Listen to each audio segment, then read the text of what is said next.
from where I come back home, being separated after your marriage or divorce is a sin. I can shout it out. It's a big no-no that can never happen. Once you're married, you die in that house out of physical abuse, mental abuse, but do not come back. I don't blame anybody in particular because this is how it was spoon-fed, one after the other, right? And everybody in my family, if I talk in particular, it's all that we know you're in pain, we know you're suffering. Pray to God, things will settle down. Everything will be okay one day. If a child is involved, especially as it was in my case, think about the child. You're breaking the child. It was very important for me to break that chain for myself so that it doesn't, wrap around my daughter's hands. It's okay to separate. It's okay to step out of something if it's not working. Don't die in that house because that's not worth it. Life can offer you so much more, and you're not even looking at that direction, right?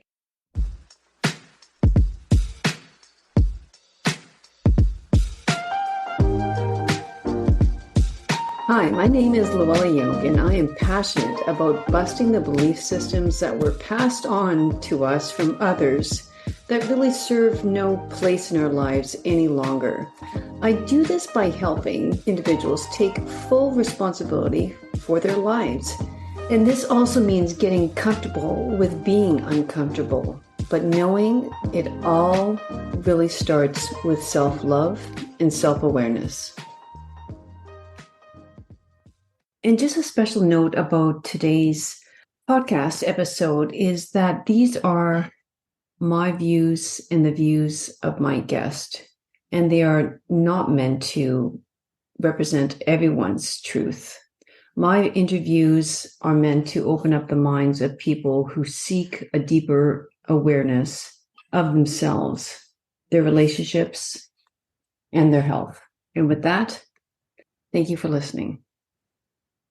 Hello, welcome back, everyone, to I Think I Can podcast. So today, I don't often have clients come on my podcast, but I'm always thrilled when I have a client who is willing to come on my podcast. And today, I have a beautiful guest. Her name is Noordeep, and she agreed to come on and speak about her experience working with me and helping her through her relationship, which unfortunately her marriage was unrepairable, and she chose separation and divorce. And she is much happier on the other side. So I think this is so great for all of us to listen to and realize that if we follow our heart and our soul and perhaps stop listening to the fears in our mind, that we can all choose a more fulfilled, happier life. So welcome, Noordeep. Thank you so much, Dr. Zhang. I feel really blessed and grateful to be here and sharing my journey. If any one person listening to this today, is able to pick up on just one thing, it's going to be all worth it. Wonderful. So yeah, thanks for doing this for the greater good. So much, so appreciative.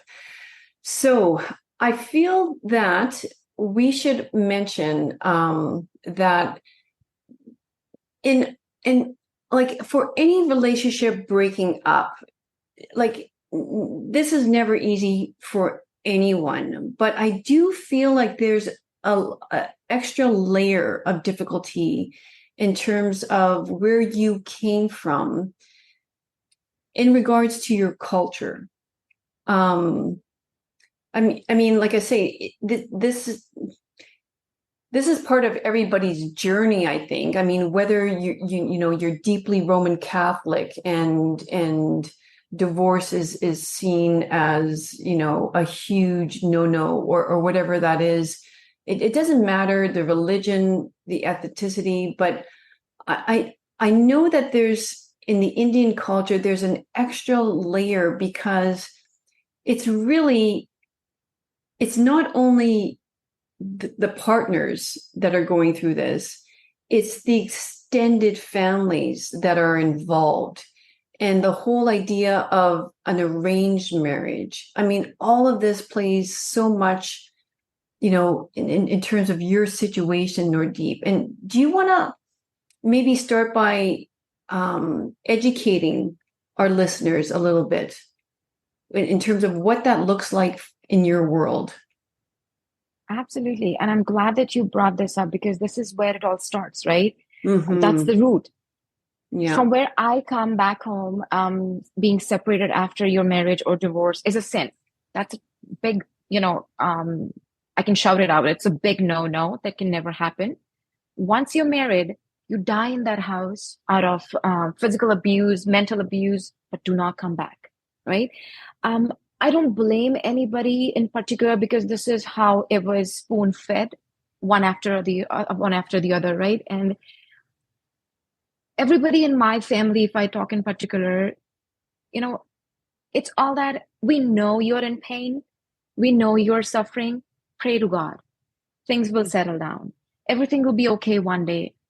If a child is involved, especially as it was in my case, think about the child. You're breaking the child. Mm. It was very important for me to break that chain for myself so that it doesn't, wrap around my daughter's hands. No, it's okay to separate. It's okay to step out of something if it's not working. Don't die in that house because that's not worth it. There's so much more to do in life. Life can offer you so much more, and you're not even looking at that direction, right? No, no. Yeah. And it was it arranged marriage? It was, yes. We Yeah. knew a few days before our wedding, we got to know each other, but it Uh-huh. was not that we were in any kind of relationship. I would say, yeah, when the talk starts up and then you know each other, that okay, so we're planning a wedding. That's it. Wow. Okay. So were you both living in India, where you kind of like were able to meet, a few days before your wedding sort of thing, or was one person already in Canada and the other one, or how was that situation for you? I was in Canada at that point of time, and he just moved back from Canada back home India because he wanted to be here, but then the family situation, I'm not 100% sure on that, what exactly went, Okay. in his home, but he was back home in India at that point of time. Okay. Okay. So, I mean, it's interesting. I had a client in my like on a call yesterday, and we were also discussing, like, she's been divorced now for a number of years, and quite often I think, at least myself, I have to check myself sometimes because I think that often the case is that you remain in a marriage too long because maybe you feel unworthy of being in a happier place or a better marriage, etc. But like a better life. But she reminded me, she said, Luella, it had nothing to do with self-love or self-worth. She said, I love myself. Like I really, I had no problems with that. I was very confident. I feel like I was very self-led. But she said, when I look back now, I stayed way too long, almost because of stubbornness and determination and the child, and all this stuff about the child, protection of the child. I mean, I think it keeps so many of us in marriages where we feel like we're prioritizing the child because that's what a good mother does. That's what a good father does. That's what a good person does, is we prioritize the child. But looking back now, Noor, like, do you probably see how delusional that was? Absolutely. I got goosebumps listening to, the portion that you mentioned that, the Mhm. stubbornness. And the stubbornness is, in my case, and I would say from where I come, majority of the women don't step out because we've got nothing, nowhere to go. Parents Yeah. back home will accept us for a few days and then, tame us back and send us back to the same place. We've got nowhere else to go. My case, it was, I did try for too long. I would say 8 years. My eighth year is when I stepped out, and it took a lot. It took a Mhm. lot to step out, Dr. Jung, because, you know, it was so much coming from everywhere. Think about the child, think about, your Mhm. family back home, think about the people that you've been living with for so many years. Where will you go? What will you do? Yeah. Yeah. Financial freedom is what I struggled in my case. I was not financially independent because that is not, from where I came, was not the number one priority that, a female should be taught. You get married, you have a happy home, you're living off your, in-laws' pocket, not even just your husband's, your in-laws' pocket, where just one man is the head of everything, feeding everybody else. And people are happy too in those situations, but my case, I was not. Mhm. It was so delusional that I was made to feel that I am good for nothing. I've heard that on my face, eyes to eyes. You're good for nothing. You cannot do anything. And here I am. Yeah, here you are. You know, and I hate hearing that, like, I have no place to go. Like, honest, like, I've already have this vision in my mind. I don't know where the money is going to come from, but I have this, and you and I are both very spiritual, but I'm manifesting that I come across large sums of money so that I can create some sort of home, housing, institution, whatever that is, and hopefully most North American cities, because I don't know of anything like this. Just some place that women can go, whether it's a month, whether it's several months or whatever it is, just to get their feet on the ground, and not for it to be some, I don't know, like like a scary place in the city, some, low income housing. I'm not talking about that. Like a very comfortable place that they can go to get space, to get clear about, what do they actually need? What do they actually want? Um, because I just feel like, oh, like there's like, when I hear that I have no place to go, it just makes me so sad, you know? Um, because it's just not the way it should be. Exactly. Yeah. So, okay, where did you go? So, the initial plan was never divorce. As a Okay. little girl, I always dreamt of getting married because from where I come back home, India, wedding is the day you live for, those Yeah. royal jewelry, those ethnic dresses, flowy gowns, and that fairy tale image. That is what I always had that in mind. And I wanted to fix it, Dr. Zhang. I really, honestly, truly wanted to fix it because I loved him. I did, right? Yeah.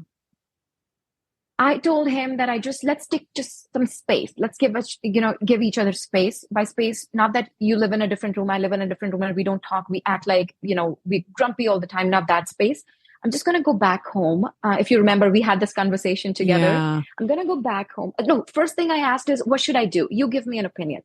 Can I just move to Toronto to my relatives, or should I just take a different basement apartment in your Winnipeg so you could get in touch with, our daughter as well? Yeah. Or should I just go back home? To which he said, no, I think you should go back home because I'll feel safe, that you are safe, our daughter is safe. Then we can give each other space. Okay, totally okay with that. I would be close to the family and just freshen up, right? Just Yeah. just be in a different mindset. And a day or two later, I got to know that he had this conversation with you that I'm going there because I don't want to work. I want to eat for free, do nothing. And that came as a shock. And I was angry at him. Like, why would you do that? You're the one proposing that option to me. Go home. I'll feel, safe, that you're safe. Our daughter is safe. And then here at my back, you're biting, like saying that she just want to go there because she won't have to work. No, that's wrong at so many levels. Why would you Mm-hmm. do that? Right? Mm-hmm. Ignored that.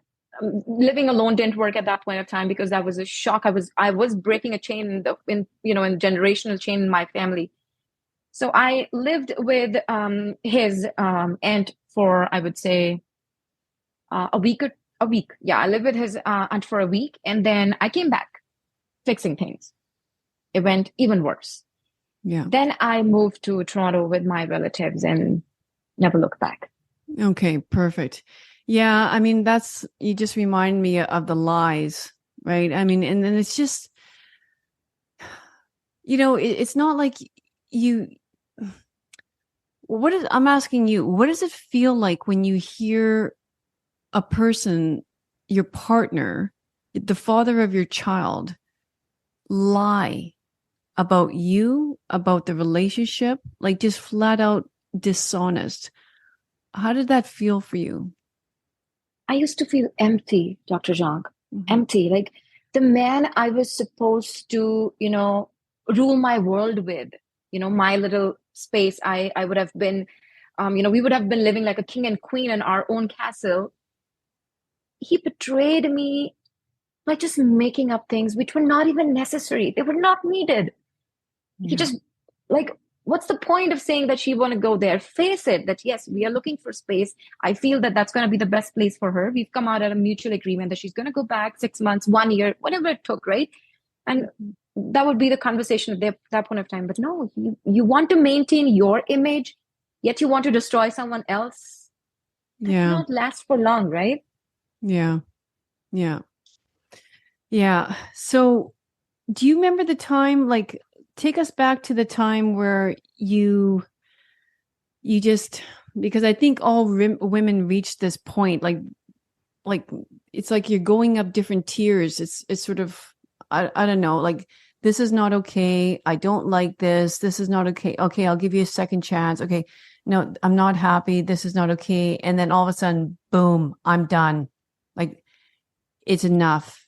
I mean, like, do you remember? I personally don't remember if you reached out or you asked him to reach out, but like, do you remember that time in your house where you just like, okay, that's enough. It's enough. So to reach out to you, Yeah, to reach like something absolutely. needs to change. Yeah. So this was way back before I, contacted you. And, just like I'm glad you mentioned that you and I were both spiritual. So everything I'm going to say, I'm going to link it back to God, right? Because that's Yes. how I function. Now, couple of years ago, before I, reached out to you, we talked about therapy, going into, couple therapies, 2019 when we came to Canada together. And then you just ignored the talk. No, we can talk about, that with to each other and we can fix our own. Okay, fine, sure. But when things got into too much of physical abuse, that's the point I knew that we need to fix it. Either, we are breaking everything or, we got to seek help. So I reached out to him and I was like, let's just not blame each other. So the way I still remember very nicely, exactly living, sitting in our living room, I told him, how about, let's go see a therapist. We're just going to find anyone, not particular. You don't choose one. I won't choose one, just a random one sitting together. We'll pick. And then let's go talk to them. Maybe I'm the one who's in need of help, right? This is what I told him. Maybe I'm the one who's wrong, but I just don't see it, right? Maybe you are trying to explain things to me and I'm not picking up. Maybe I'm the one who's, creating all the problems. Let's go seek help. Then I would be able to fix myself. And, a non-biased third person who doesn't know you, doesn't know me is going to, sit down with us and help us. To which he laughed, that sarcastic laugh. Wow. And he's like, why do you want to go to the therapy? What is the therapist going to do? I'm like, the therapist is going to tell us what the problem is. He's Yeah. like, the therapist is going to tell you what your problems are. The therapist is going to tell me what my problems are. And then what else do you want? That is what we want. Someone to tell us, this is where Yeah. you are lacking. This is what you are troubling. Yeah. Fix it. Mm-hmm. And looking back at that conversation now, I knew he knew that the moment he's going to sit down with someone and I'm going to disclose everything and, it's going to unfold the truth. He knew Yeah. that. Yeah. But I'm grateful that, my God put me through to, see you. And then I'm blessed for that. Mm. You mentioned something that shouldn't just be like, overlooked, physical abuse. I mean, how long did you endure physical abuse until, because now, we know, like, this is something you would say to your daughter.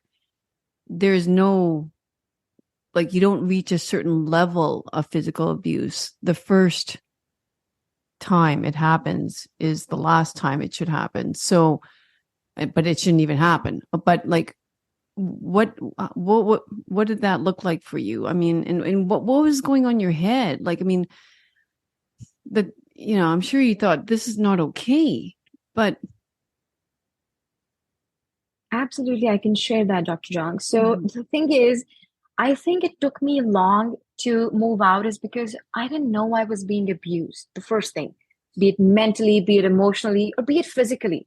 Because, this is what this was my programming, that this is okay. Men act like this out of anger. That's okay. They would calm down and they would love you even more. This is what I was taught, right? Oh, boy.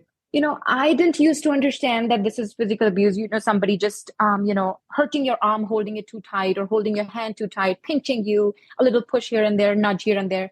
I thought this is normal. This is not physical abuse.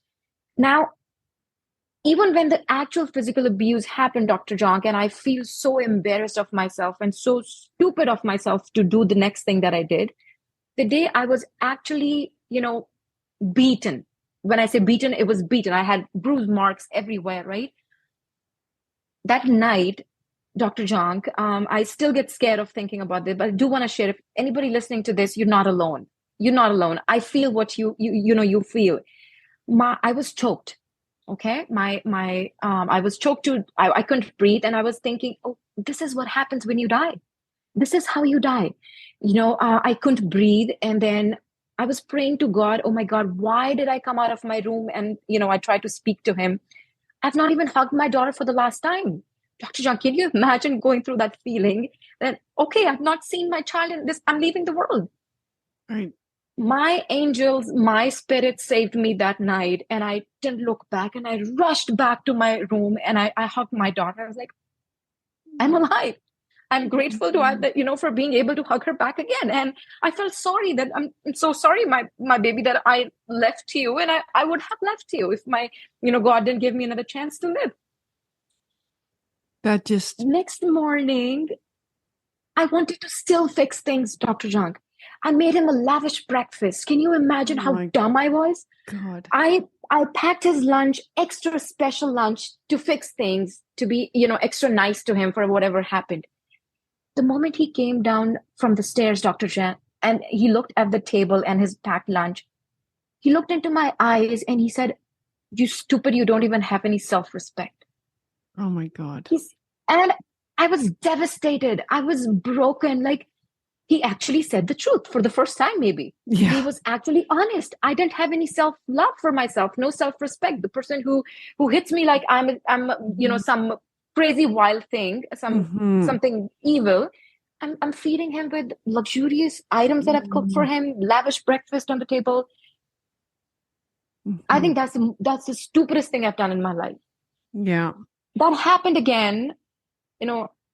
I left the home for a week. When I mentioned I stayed with his aunt, and then I came back. It happened again. That's the first time I fought back. I don't know. He sat on me, choking my neck again. And then I kicked him. I punched him wherever I could. And then he kicked me. Oh. He kicked me in my back. And I still have that injury ongoing. I got my nerve pressed, right? I dragged myself up to the room. And then the next day, my daughter woke up. The day I knew I had to move out. She says, "Mom, why were you crying so much last night? Why was I hearing the screams too much? Why were there broken, bowls on the floor?" This is not what she's supposed to see. No. This is not what anybody deserves on the planet, to see their parents being like worse than enemies, worse than animals.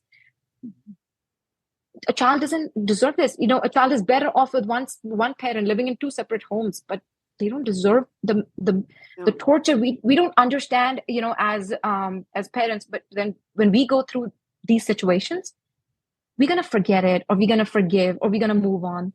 The child is gonna forever live with that trauma, forever. Mm-hmm. That's the day I knew I had to just stop it. It was the end. Yeah.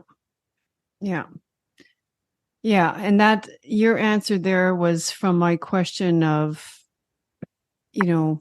prioritizing the child. That's how you prioritize the child, as you separate and you move out. And Yeah.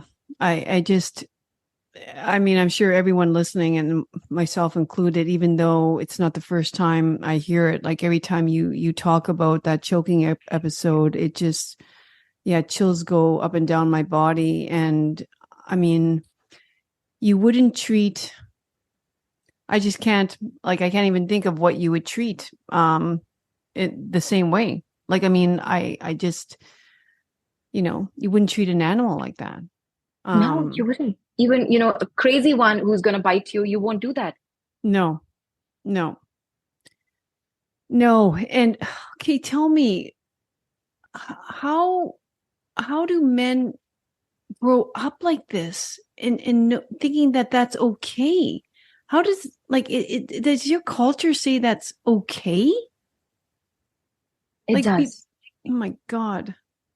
Dr. Jung, when I first complained, or I'm pretty sure this happens though, all the time in my culture, is things are changing. I won't say that it is still the same, but majority is. Some people come out and talk. Some are just living with that in the delusional world, right? Yeah. Um, I was taught that why do you talk in front of him? Why do you answer back? You make him angry. You talk back. If you don't talk back, he's going to be calm. He's going to talk. My father-in-law said that to me. He Wow. didn't question his son. Why did you hit her? He's like, oh, he's just going to be. He was just angry. We can just avoid him, and he's going to be fine.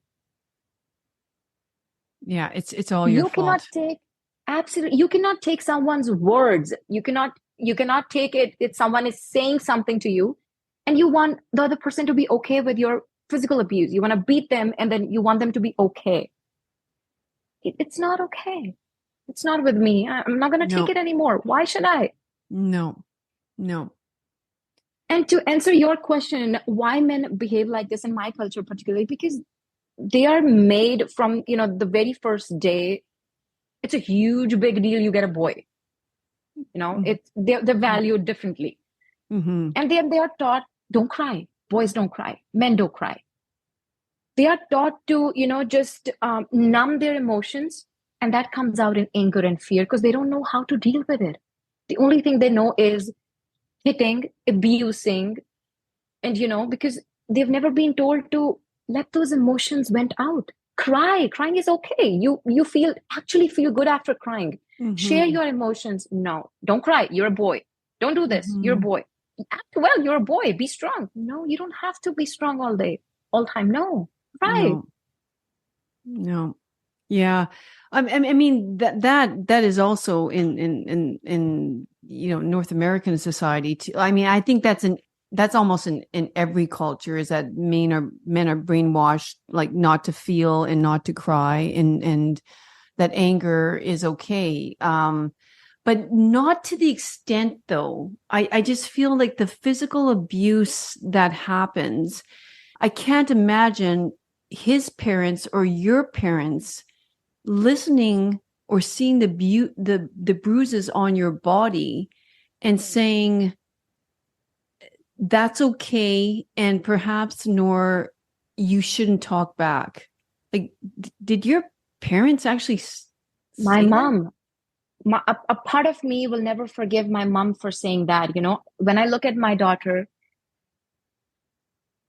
hitting is, a talk afar off, Dr. Jong. If somebody yells at your child, your blood should boil. If somebody is yelling at your child for no reason, you are the parent, your blood should boil. You should be so angry and upset. Like, who are Yeah. you on earth? What did my child do? Nothing. I always teach my daughter, like, nothing in this world is something we cannot talk about, we cannot Mm-hmm. fix. We Mm-hmm. absolutely can work on every single thing if you want to, right? Mm-hmm. A portion of me, when I outburst, I do tell my mom, I'm not going to forgive you for that. You knew somebody out there is beating your little girl, Yeah. just because they cannot, hold up their anger, just because they cannot control their, they're so wasted with alcohol. Yeah. And you were sitting there telling me to pray to God for things to work. Yeah. You're sitting there telling me, oh no, baby girl, it's going to be fine. All men are the same. I don't want men then. If they're all Ex- same, I don't want them. You keep it for exactly. yourself. Yeah. Yeah.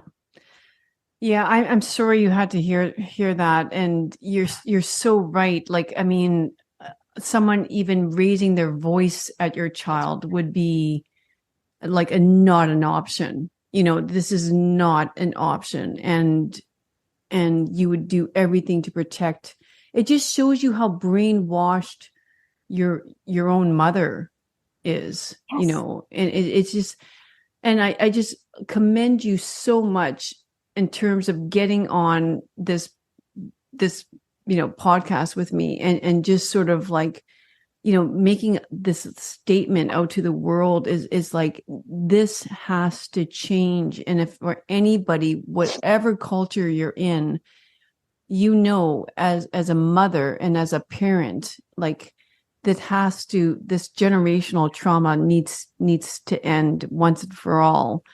um it's just so important, and it's only someone like yourself speaking out loud about this, that change is going to happen. And it was like, your heart is so beautiful and full. And like, I mean, even recently, I also came across another, as another couple from Yeah. yeah, East Indian culture, and her going through the emotional abuse. As far as I know, there was no physical abuse, but definitely emotional abuse, like terrible emotional abuse. And um that, I was able to connect you with her, and because I wanted her to know that there's another way.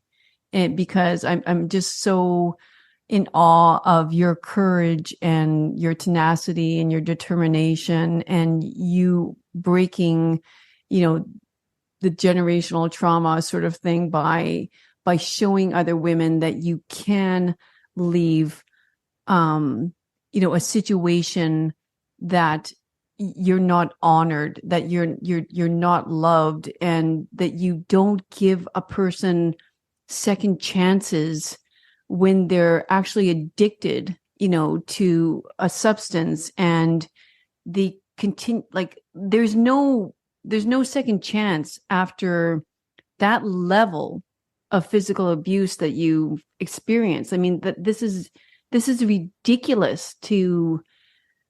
And there was not really even an apology. I mean, like, it wasn't like he woke up the next day and just said, oh my God, I was just so, like, first of all, any addiction is not, like, that's not that's not a reason to do that. It's never a reason. So, but it wasn't even any sort of apology. He just, like, I mean, he didn't physically spit in your face, but it was almost like on an emotional level, he spit in your face by saying, like, you're garbage. Like, you don't even have any self-respect. Like, oh, but That apology is still pending. Till oh, date, I've not jeez. got that. And what I got in the other hand was, after still I was trying to fix things, the great me.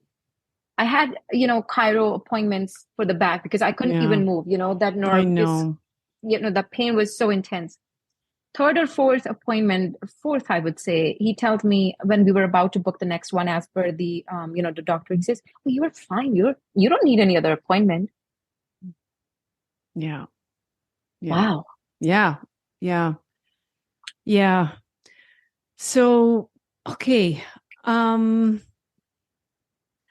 I- what, like, instead of me asking you a question, what do you feel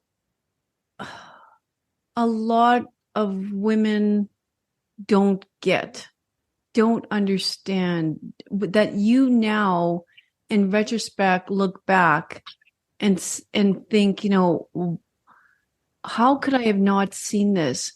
I mean, maybe in terms of your mother's advice to pray to God. Is that what God wants? Like, is that really, is that the answer? Like, pray harder? It's not praying harder, which is basically what your mom said. It's sort of, Yeah. what is it? Like, what I I mean, God is always listening. It's not that, he's seeing this, he's hearing this, but what did God want you to do in that situation that you weren't initially doing? I was not helping myself, Dr. John. Yes. God help those who help themselves. It's just not a saying. It's not. It is Yeah. everything in itself. I Yeah. wasn't loving myself. I wasn't respecting myself. I didn't see any self-worth. I was like, I am grateful to still being in his house. I'm grateful to still being living with the, such a generous family who's, supporting me in every form, loving me in every form, buying me new clothes. Yeah, buying me new clothes because you wouldn't let me buy myself. You Yeah. wouldn't let me be my parents, decided that, okay, it's fine for her to get married. And then my husband then wanted me to work because you never know how the world is out there, right? You don't Yeah. know. I remember I wasn't working at that point of time. I was sitting and watching my Netflix. What else do you want me to do the whole day, right? My child was in Yeah. school and he comes and like, you don't even know how tough it is outside. You just keep watching the TV. Yeah, because you don't let me go out and work. Yeah. You don't let me do anything. Yeah. And why is that? Is that a pride thing or is that a control thing? Both. Yeah. Back home from where I come now, the time has changed so much. Like people understand that, if a woman wants to work, if she wants to be independent, that's okay. People are changing. I won't, disagree or deny that. Okay. But a major portion still wants females to be like trophy. I called myself, I was a trophy wife, dressing up like a, royal Mm-hmm. princess and, flaunting all the jewelry and the dresses and just being home. This is what I came from. But Mm-hmm. then, when you've got a child to feed, you break up everything and you get to work. So did Mm-hmm. I. Mm-hmm. And like because you mentioned like preparing him that lavish breakfast and the lunch and stuff like that, like that's another thing too, right? I mean, I can't get over the type of like food that's prepared. And like I know some of from my other relationship in East Indian relationship couples that I've helped through, it's sort of like I don't get like like it's just a level beyond. Like honestly, it's like you are treating your husband like royalty. Yeah. If you don't, you're not a good wife. Oh. Yeah. My mother-in-law told my mom when I had just moved out, and I told you they came to Canada. She Mhm. said, yeah, we are also, working on George, and then you also need to work on Noor and tell her that George doesn't like cold or, stale food. He needs fresh food every single day. So she needs to cook fresh food. Does your son even deserve that somebody should sit down with him and have a conversation? Yeah. It's just that, Dr. Jong, I blame major part on myself because I allowed that. Yeah. Hadn't I, not accepted that, things would have been so much different. Boundaries is what we lack in Indian culture. There's no boundary. No. But then, but you know what? Like, I hope and I trust that you're not going to, that you felt the blame, but like towards yourself, but that you've released it now at this point, I because did. thank God, because otherwise a person can't transform, right? A person can't change if they're in that energy of blame. So tell me, how did you get through the blaming piece? Absolutely. So, Dr. John, do you remember the previous masterclass that you had? You talked about Yeah. trauma, and you said a Yeah. beautiful thing that trauma doesn't go away. It doesn't.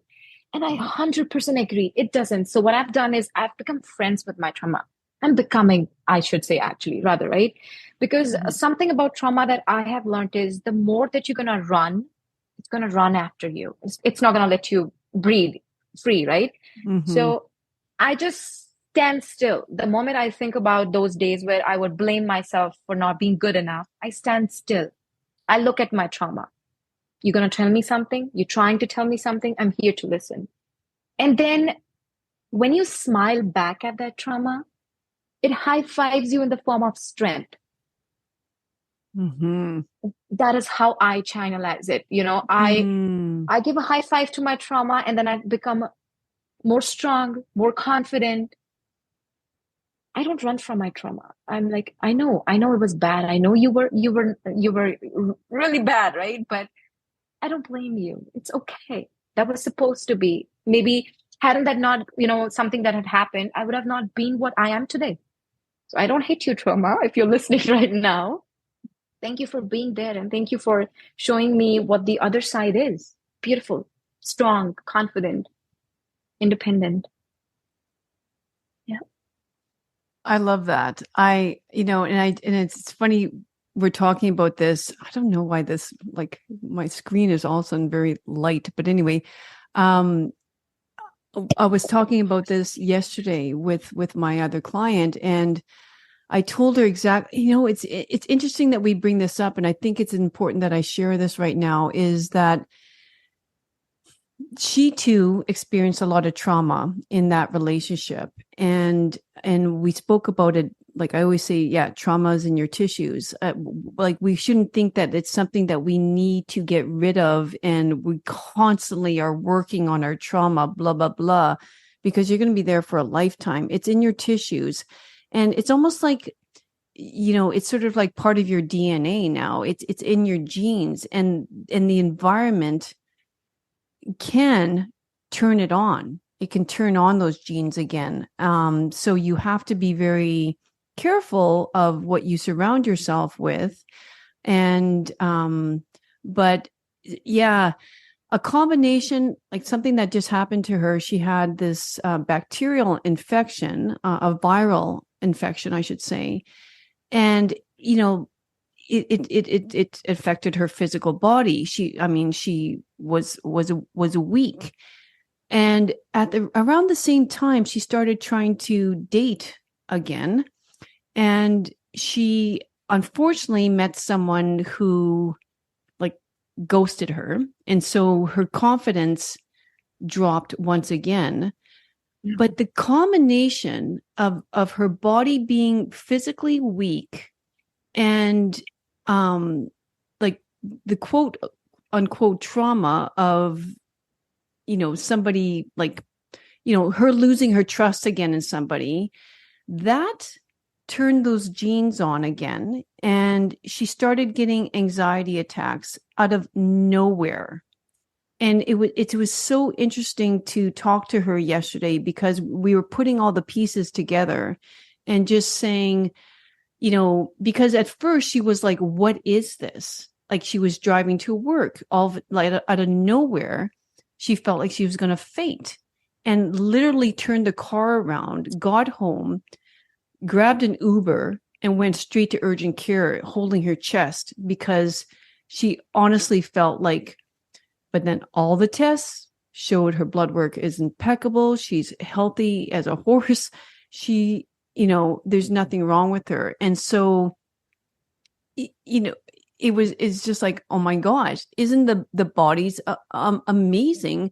So exactly what you said. Look at the fear. I told her, look at the fear right in the face. This is your mind now. You need to leverage the power of your mind and look at that fear. When you feel anxious, when you feel it coming on, just saying, I see you, fear.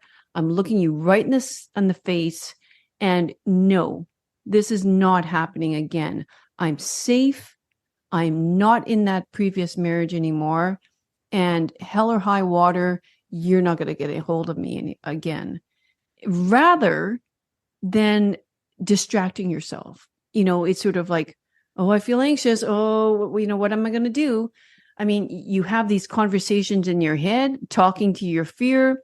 You could, use your breath, start grounding yourself again, visualize, journal, everything related to I am safe, I'm okay, and this is temporary.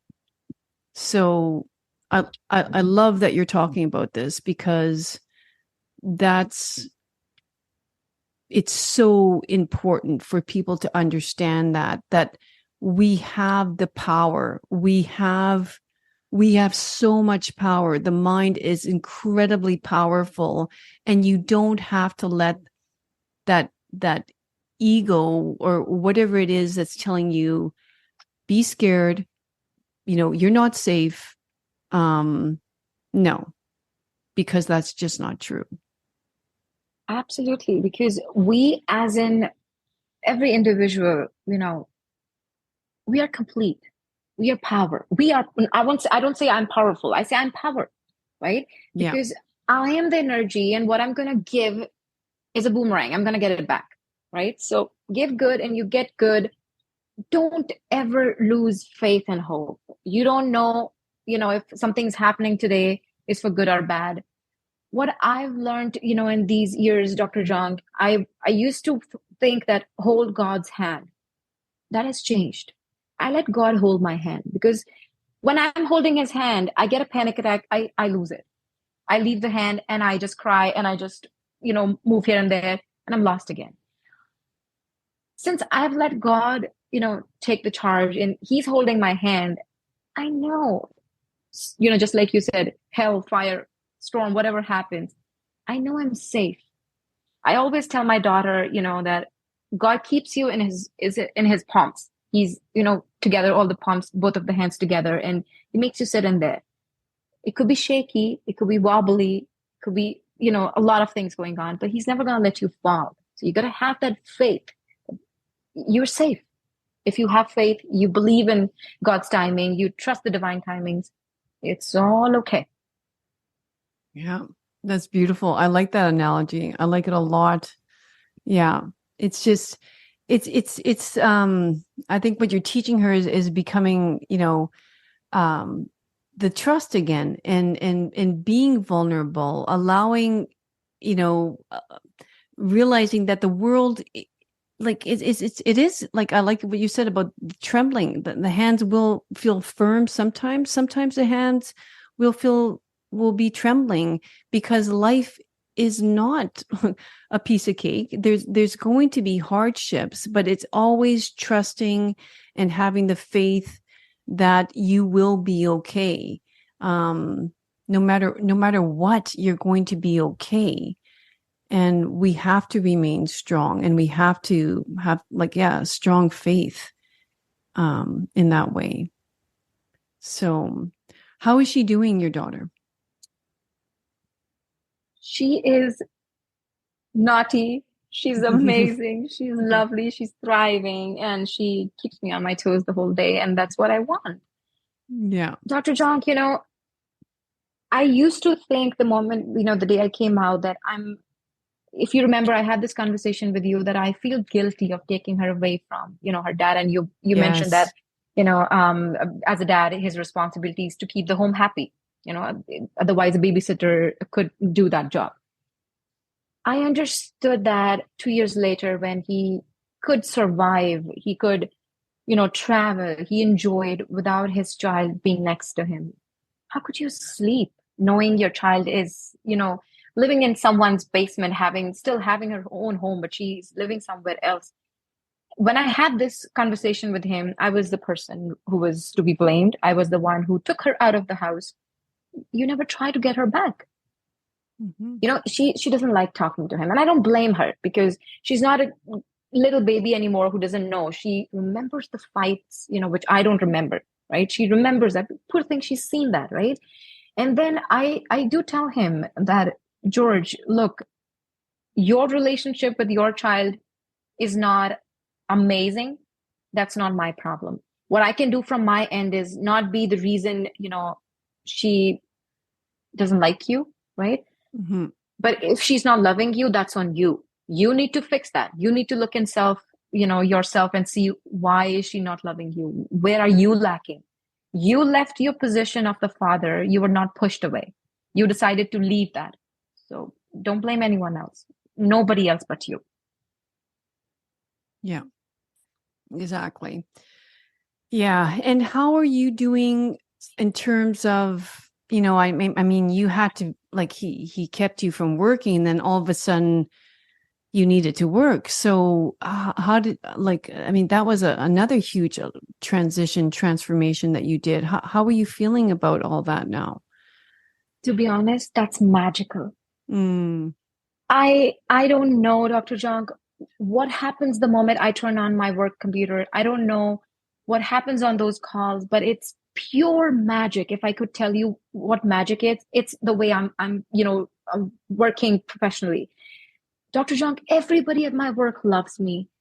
Everything is just so, the puzzle pieces are also straightened up. And I've switched, I would say, two companies, and I'm working as a credit advisor now with the bank.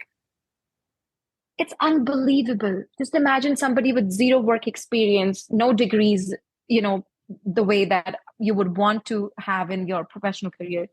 But still, you are number one on your team. How is that now magic? It's not magic. It's the angels. It's God. It's everything It's working there. for you. Yeah. The moment I start my work, I pray to my angels. Angels, you're the one sending the calls. You are the one talking to the clients. I'm just your puppet. So I'm going to do what you asked me to do, but you got to give me the words. And every day is so beautiful. It's amazing. I love my work. I always tell, maybe because majorly it's client facing. I like talking to people, right? Yes. So I think, and the amazing part is, Dr. Jung, sometimes I would get the clients who would be as spiritual as me, who would talk about angels. I would see angel numbers through them, and I would like, oh yeah, you are still here. I know angels. It's you. This is just a sign, and it's amazing. It's beautiful. Yeah. Yeah. Oh my gosh. I'm so happy for you. I mean, and it's just like you're finding your purpose. You're so much more than a wife, right? Like, I mean, you're just so much more than that. And it's just finding your happiness. I'm just so happy for you. Just incredibly happy for you. Mm. And, listeners, I mean, Noor was not quite ready to be on video for this yet. And as she said, maybe another time, and maybe I'll have you back on here at some point again. But it's too bad, because she is the most beautiful woman. Like, I mean, honestly, I mean, not that physical beauty is everything, but she is so beautiful. Like, she always reminded me of, those certain princesses in Walt Disney movies, like in those animations where, there's an Indian girl and she's all of that. So, yeah, I'm just so incredibly happy for you. Well, and I'll ask you, like, in saying that right now, have you had the courage to, or even the desire to think about dating or seeing anybody else? The desire, yes. Okay. Because, that is, I set short-term and long-term goals. So the long-term goal somewhere is to have a happy home, beautiful family, that part. But I'm not yet there because that fear is still there. Mm-hmm. I'm working, right? It's not going to go away. Like, it's not going to just disappear. It's going to be there. So I'm just learning to overcome. The last masterclass that we had, Dr. Chang, that was so helpful, because I actually was able to understand the moment I'm questioning, is my fear questioning that perfect ideology of, a good girl, from her parents' house to her husband's house, going to die there. If anything happens otherwise, that's not how it should be. So that's my fear telling me. That's my ego telling me I'm going to be the best little girl to my parents and to my in-laws. No, I'm not. I'm not. I'm just going to be best to myself so that my daughter can know, that things can tremble and they can still survive. Absolutely. Yeah. Yeah. How is it with your family now? That was one other question I want. Like, how? Oh, they're so proud of me. I'm sorry for cutting you there. You're so proud of me. Because I know, Dr. Jung, they knew that what was happening was not right. That's not how it should have happened. My brother is standing in front of me now, I would say. He's protecting me at that level. I don't blame him, because the way he was channelized was even worse than me, because he was the one, at the face front for the public, for the so-called, relatives and friends and families and everyone. He has changed too. My mom, of course, she has accepted things too. And I would say a part of my mother-in-law, she knows it too, that what happened was not right. But again, I don't blame the women because they are living off of someone's plate. They cannot help you in any other form, right? Other than telling you to be, just pray, pray, pray. They cannot do anything else. But what my brother has done for me, I'm not saying I forgot everything else in the past, but I know he's trying to make up. So I respect that and I appreciate it. At least he's going to be there for his wife and his, little girls moving ahead. At least he would know that it's okay to stand up and it's not the end of the world if a divorce happens. Yeah. Yeah. So you are, see how you're affecting, like, what you did is generational now. It's just sort of like you're making new pathways. You're actually, allowing people to see things differently and have different perceptions, and there's no shame or guilt or anything like that anymore. I mean, yeah, you're honestly changing the DNA, of your ancestry. Like, I mean, I have. yeah, your legacy. Like you're leaving, they're gonna look back and just say it started with you, and it's just so, like, yeah, you it's not just for yourself, it's not just for your daughter. You did it for the entire culture, really. Absolutely. Yeah. Dr. Jung, what I've learned is every house has a narcissist. Every house. Some of them are, they are too intense. Some are just, some are there who don't even know that they are narcissists. The family members don't know this is what narcissist is. The moment I came to know, I understood that my particular narcissist would channelize in three ways. With gaslight, it would make me go through guilt trips, and then, target my self-love, my self-worth, my strength. And he knew that was my daughter. Can you imagine, Dr. John, 2021, we are living, right? That was year 2021. And he tells me, you're not a mother. Can you imagine that? And you know why I'm not a mother? Because I didn't give birth to my daughter naturally. It was not a vaginal birth. I had a cesarean. So that makes me less of a mother. Can you imagine that? I was so stunned. I was shook. Like, how could you, if in older women in back home, somebody who's here since the 50s tells me this, I would understand, there's a different concept. You're telling me that I am less of a mother because I didn't have a vaginal birth? That's sad, Dr. John. That's really sad. Just imagine the kind of mindset he's living with, or he was sitting there with. I was just having a normal, playful conversation with my daughter. Hey, you're not my mom. I'm your mom. So you don't tell me what to do. And then he goes from the background, you're not the mom. I thought he's going to make a funny joke or something. Like, she's the mom, and, just playful kind of thing. You didn't give her birth. Like, to be a doctor? Yeah, but you didn't give her a vaginal birth. I my look God. back at that conversation. I'm like, I feel sad for you, Yeah. But yeah.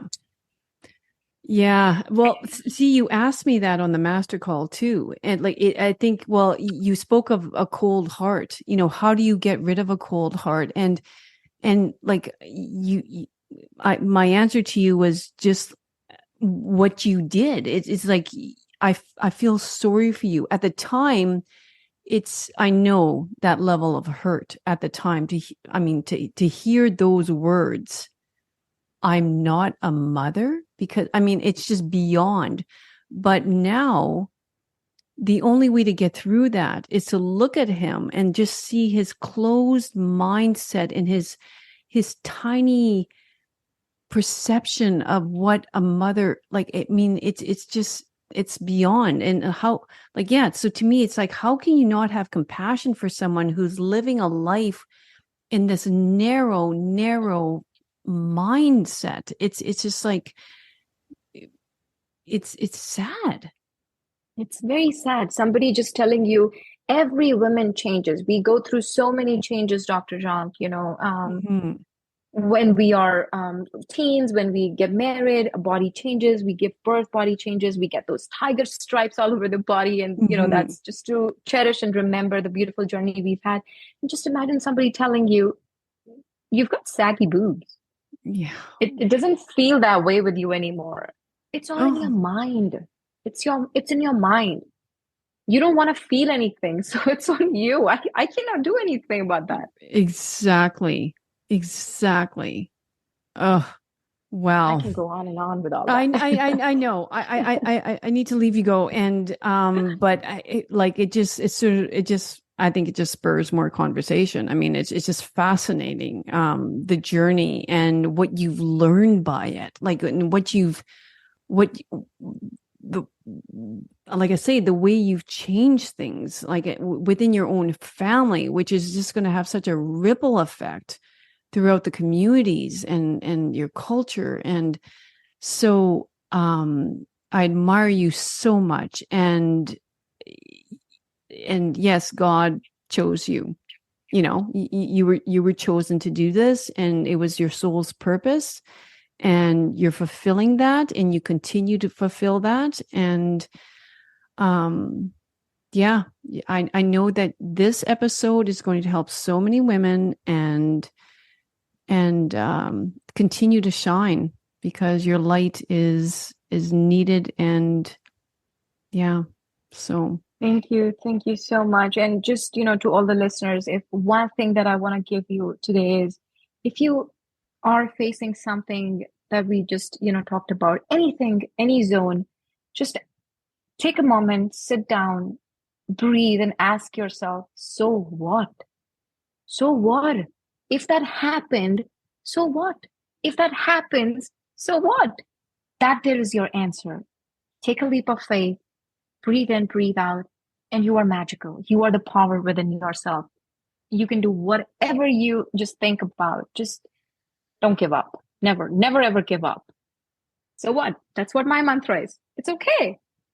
yeah, because when you keep on asking yourself, what if, so what, you come to an answer and you realize, I can live with that. That's okay. Yeah. Yeah. Yeah. Perfect. Okay. Well, you have a beautiful rest of your day. Thanks for taking time today for us. Mm. And I appreciate you. Thank you for having me here and making me share my journey, Dr. Strong. It means a lot. Thank you so much. You're welcome. Okay. And everyone else, have a good week. Thanks once again for joining me on another great episode of I Think I Can podcast. If you liked it, please subscribe below so you don't miss out on any future episodes. And until next week, treat each day like it was your last, because each new day is a privilege that we shan't take for granted. Cheers and have a great week. Bye-bye.